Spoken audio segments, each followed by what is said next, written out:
We've talked a lot on the podcast about the joys of investing in cities like Liverpool and Manchester and Sheffield and others. But what if you're not from those cities? You don't live near them. You've never been there. How do you go from having no knowledge of a city to being in a position where you can confidently invest in property there? Today, we're going to hear from someone who's going through that journey right now.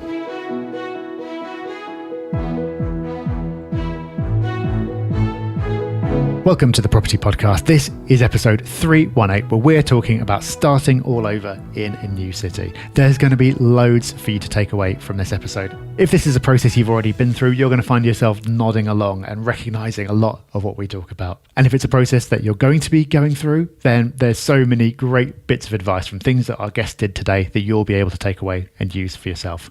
And stick around to the end, because if all this research has left you with a million browser tabs open and you're completely losing track of everything, then in Hub Extra, we've got a tool to help you out with that as well.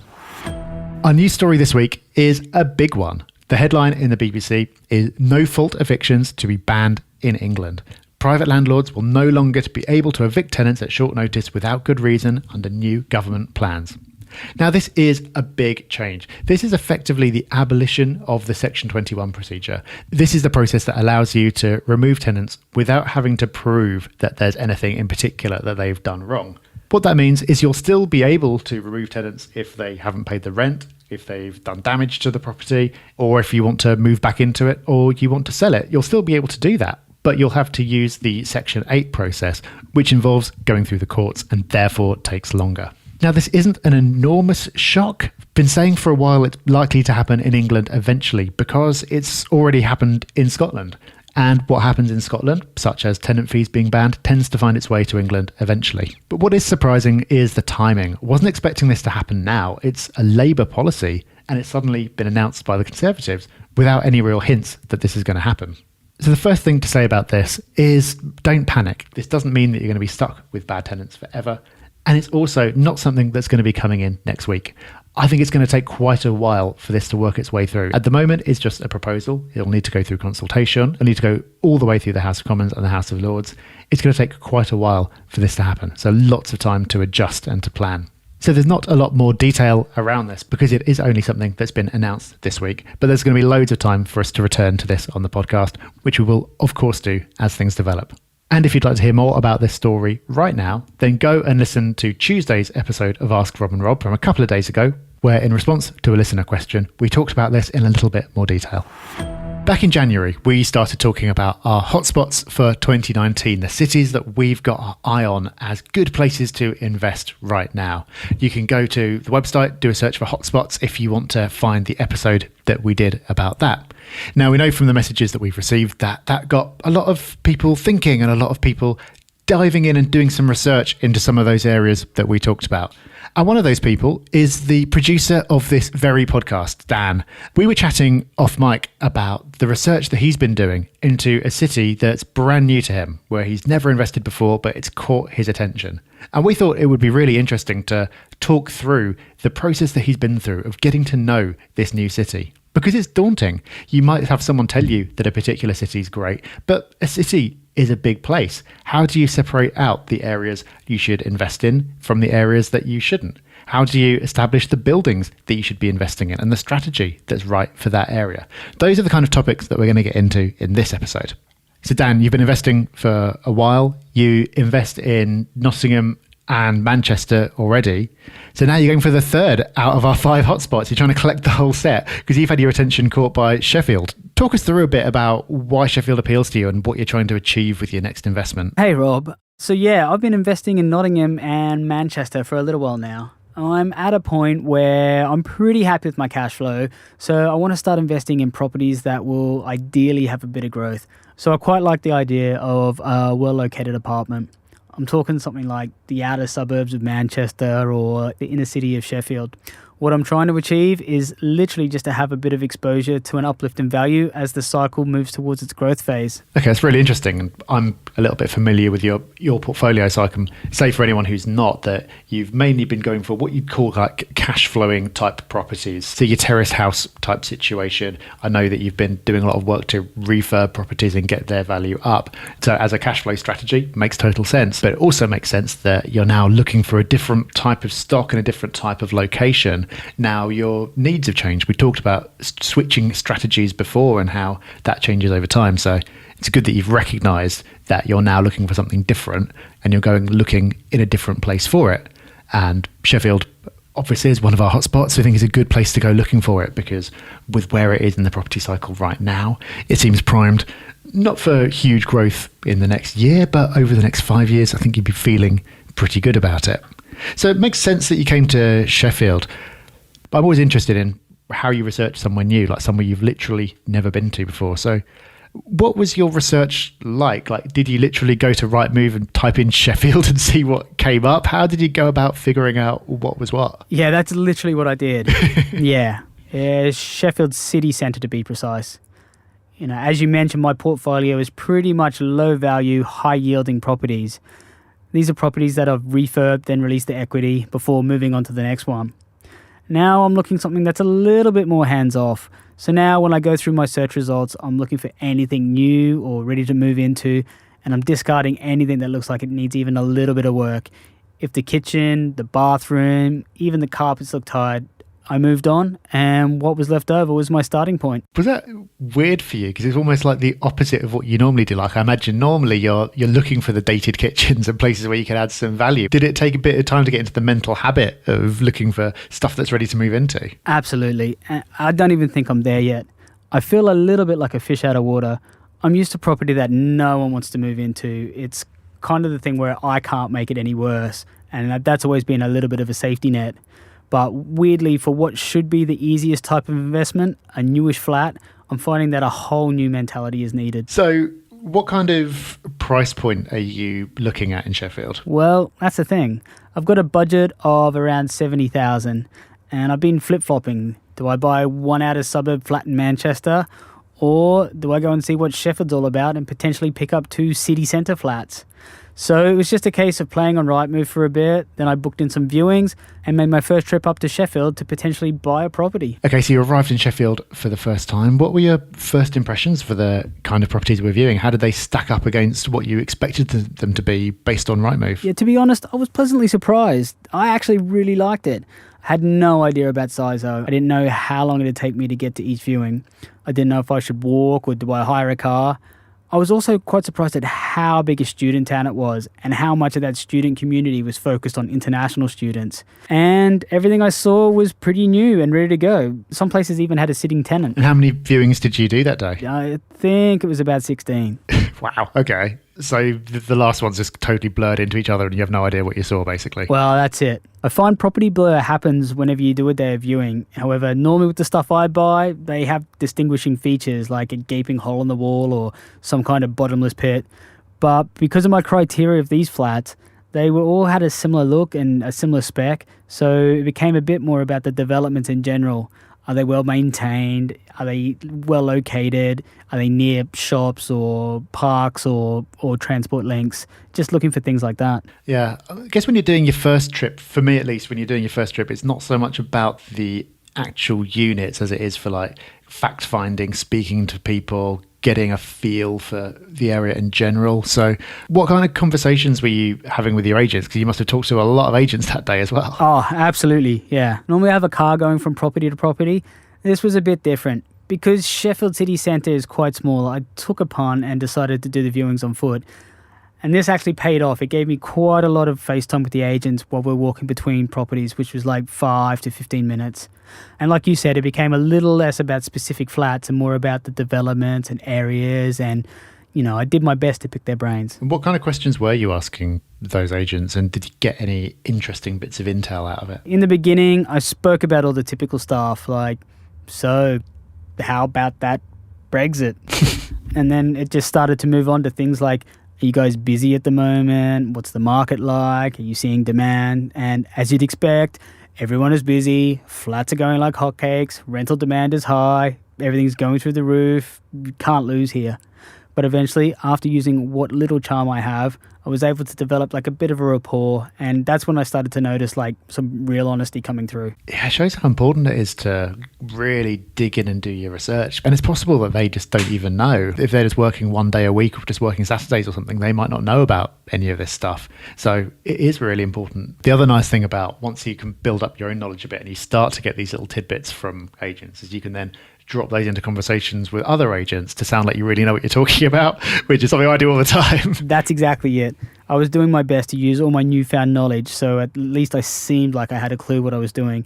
You know, in the space of a few viewings, I became a surface level expert on particular parts of the city. It sounds really obvious, but the other benefit of doing that day on foot was just seeing the local area. Normally I'd just check it out on Rightmove and, you know, make sure it's not across the road from a burning yard of car tyres.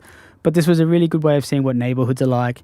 Are they well connected? How far is a Tesco? Is that park over there super ropey, or is it actually quite nice? Okay, so you get to the end of that first day, all those viewings, seeing a new city for the first time, sitting on the train on the way back. What impressions did you go away with? Yeah, apart from my brain feeling like a big bowl of spaghetti, the impression I came back with is that Sheffield has so much going on. There's so much development, either just being finished or on its way to being finished, and a lot of it is geared towards students. There's luxury student accommodation, there's student pods, that kind of thing. And I guess for me, it raised concerns about the oversaturation in the market.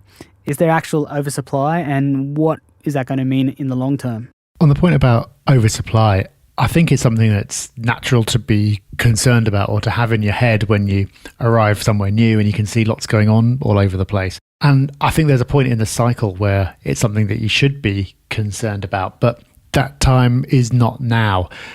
A lot of the developments that you're seeing in places like Sheffield and Leeds are making up for lost time. It's where there hasn't really been any development since the crash because everyone's understandably nervous and was holding off for a number of years. But during that time, demand has been increasing. The populations of the city centres has been going up. And as we talked about recently on the podcast, city centre living is a trend. There's more and more demand. So what's being built now is to soak up some of that demand. Even in Manchester, where there's thousands and thousands of units under development right now, there was a piece on the BBC a couple of months ago where they were going around interviewing people about potential oversupply, speaking to people on the ground in Manchester. And it was almost like the angle was they were trying to find that there was this big unsustainable boom. But everybody who they spoke to kind of said, no, this is needed. So many people want to live in the city centre now. So that's Manchester, and I think it's the same everywhere else, especially where from an investor's point of view, so much of what's being built is either just for students or either just PRS, so it's not available for investors to buy.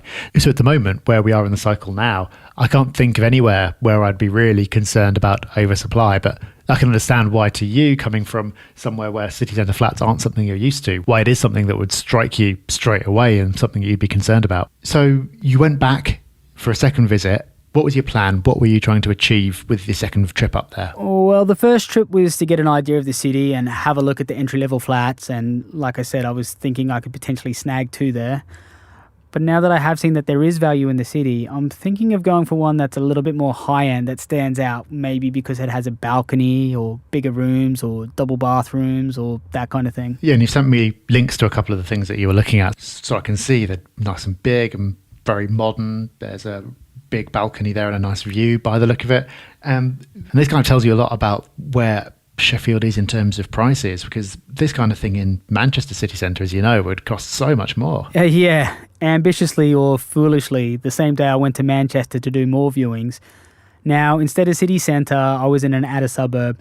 It was a real illustration to me of how hunting down places a little bit further behind in the growth cycle can make your money go quite a bit further. You can't help but think maybe it was like getting into Manchester a few years ago and just trying to imagine what the value of these flats are going to be in the next 5 to 10 years. Yeah, exactly. And I think that's almost your insurance against oversupply or saturation or anything else. If you're going for something that's unique or has features that lots of other flats don't, or is nicer in some way, that's always going to stand above. And whereas you get a lot of like very like boxy one beds or something like that, where it says like one of hundreds in a development, and that's where it gets a little bit more difficult, I think. So spending that little bit more can just lift you into a different market and lift you above a lot of the other things that are out there. Yeah, that's actually a really good way to say it. On the first trip, everything just blurred together because they looked the same, and I guess they were all the same. On the second trip, the higher end stuff sung out more. There was a bit more to them that made them unique. The other thing of note were the yields. They were much higher in Sheffield than they were in Manchester. And I guess for me, this was also a bit of an insurance where if for whatever reason demand was low, I've got that room to drop the price for maybe 6 or 12 months if I need to. And the property would still yield about 5 to 6% gross. Yeah, and of course, because of where it is in the cycle, and because prices are so low for the city centre, like one of these that you sent me was like 120 grand for a 2-bed that looks perfectly nice, doesn't need anything doing to it, and this is like the bang in the city centre. So because prices are so low, you don't have to break the bank to get something that is a little bit nicer and stands out. And those low prices are what causes that higher yield, and that's a kind of a signal that there is room for prices to grow, because that yield will eventually get compressed kind of down to the levels of cities that are further ahead, like Manchester or Birmingham. That's exactly what I've seen in Manchester. Because Sheffield and places like it, they're a little bit further back in the cycle, there's a bit more opportunity to try and lock in a good yield. Like we touched on earlier, it could be like getting into Manchester a few years ago, or even London before that. So you've been up there a couple of times now. You've seen a lot of stuff. You can convincingly blag your way through a conversation as a local expert. Where's that left you? What are you thinking now? Well, now it's a case of choosing. Do I go for a blue chip area in Manchester? It's fine, it's safe, it'll give a good return. That's all fine. Or can I push everything a little bit harder in Sheffield and get a bit of a higher return? I guess for anyone who's listening, it probably sounds like a total no-brainer. I think for me, it's a case of removing the last bits of emotion and getting to grips with trying to understand a new city. And I think with a few more visits under my belt, hopefully it won't be too long till I know it as well as I know Manchester. So we've talked a lot about Sheffield in particular in this episode, but this isn't really about Sheffield. This is about starting over in any new city. And there's so much of Dan's experience there that you can probably relate to if this is something that you've done recently. And if it's something that you're thinking about doing, then there's loads of lessons in there and tips that you can use. What I really liked is it was a real illustration of like working down through the levels and zooming in, I like to think of it as. So you start off by literally going into Rightmove and typing Sheffield City Centre, going as broad as you possibly can, just to get that feel of what's out there and what everything looks like at different price points, going into the map and seeing how prices change in different areas of the city, getting a feel for that kind of thing. Then actually going there, viewing a whole lot of stuff, getting more of that ground level information and speaking to agents to find out more. In cities where you can do this, as Dan discovered, being on foot is great because it does give you more time with the agent. When you're just kind of turning up and they're opening the door for you and standing there while you have a 5-minute whiz around, it is difficult to get much more information and build up that rapport. If you're walking between different properties, that gives you so much more time to pick up these little bits of knowledge. And as we said earlier, you can then drop those little things into the next conversation to get more insights and then just kind of roll it on until you really do have that block by block level knowledge. And I think it was interesting as well to hear Dan's concerns around oversupply, because it's not something that I massively think about. I own flats in locations where loads and loads of new stuff has been built around mine and it hasn't really affected me at all. But I can see why Dan's more concerned about it, because it's just more visible when you're talking about city centre flats, and he's coming from a type of stock that's so different. Like I said, I think there's always going to be a demand for all types of property at all kinds of price point. The insurance is to buy something a bit more high end, so it stands out more, or to buy something new. But if you are buying something existing, then the quality of management is so important. And as Dan discovered, that's not something that's necessarily obvious at first glance. And so really taking the time to do your research and go back and look again and again at different flats at different times of day with different agents can help you to pick up on those clues. And that's another takeaway, I think. Dan did so much groundwork here. He did so much research before he went. He did a couple of really long days up there. And that's what you should be doing. If you're doing this yourself rather than getting somebody else to help you out with sourcing, then it is going to be a lot of work. But that's okay. It's just part of the process. And even though it is a lot of effort, it does involve long days and lots of traipsing around and lots of conversations. It doesn't actually take that long until you are in a position where you've got a good base of knowledge and you get to that point where when something new comes onto the market, you kind of know what it's all about. You've got that knowledge there and you don't have to start again from the beginning. You can have a feel quite quickly for if it's well priced and if it's the kind of thing that you're going to be interested in. I'm sure that if you are looking at a new city now or you're planning on doing so soon, there's loads in there that you can take away and use.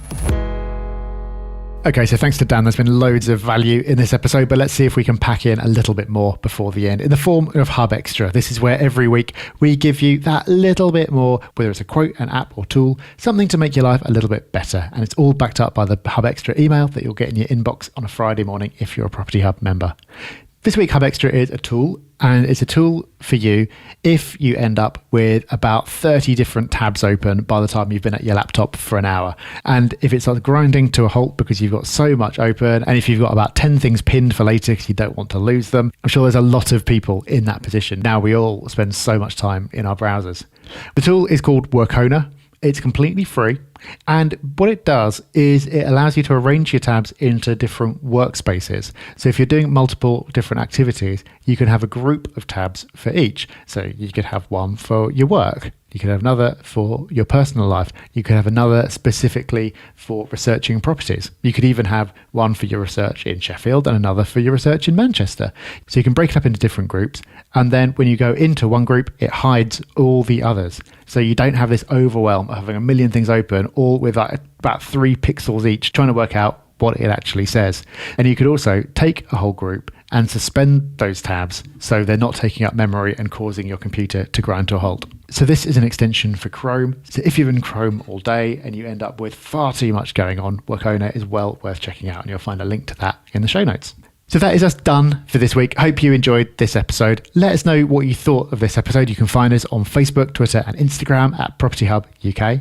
And if you'd like to know what Property Hub has to offer you beyond the podcast with all our services and free tools, then join us on our next Discovery Tour. You can find a link to sign up for that at propertyhub.net/discover. We'll see you again on Tuesday for Ask Rob and Rob. Until then, have a great week. Bye-bye.